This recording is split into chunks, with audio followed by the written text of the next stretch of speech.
Alors, suite à la vidéo du monsieur français qui parle justement de Bamako, qui est devenu une poubelle à ciel ouvert, je voulais justement parler de l'ensemble des villes africaines qui sont dans cet état, sauf le Rwanda que je trouve souvent propre, le Rwanda, la Côte d'Ivoire, le Sénégal aussi.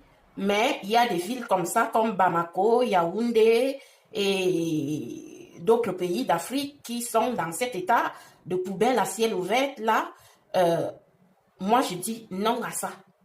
Que font les autorités en Afrique lorsqu'ils voient leur ville dans cet état? Oui, parce que si on doit parler vraiment de l'Afrique, on doit parler de tout. Tout ce qui ne va pas en Afrique, on doit parler de ça. Voilà Bamako. Et ce n'est que Bamako, hein. À Yaoundé, tu vas trouver ce genre de situation. Pourtant, on a des autorités en Afrique. On a des autorités, justement, qui doivent s'occuper de ça. Comment une ville, une capitale, peut devenir une poubelle à ciel ouvert? Et on est là, on ne s'indigne pas.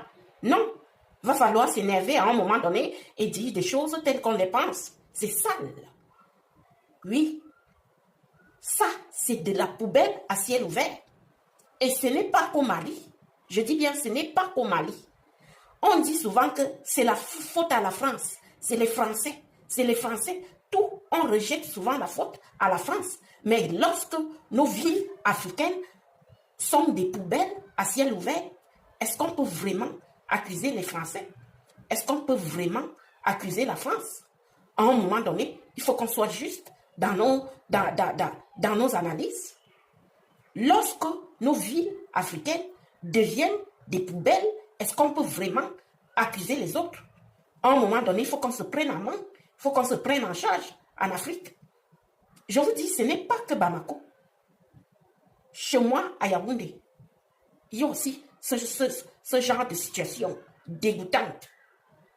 Et après, on va accuser les autres. Vous avez déjà vu ça où?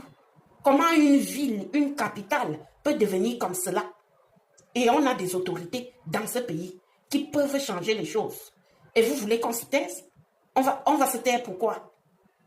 À un moment donné, on doit dire aux autorités africaines de déjà commencer par ça. Pas des petites choses. Rendre propre l'Afrique. Et que fait la jeunesse africaine sur place? Moi, je ne comprends pas. Parce que oui, ce n'est pas à d'autres pays de venir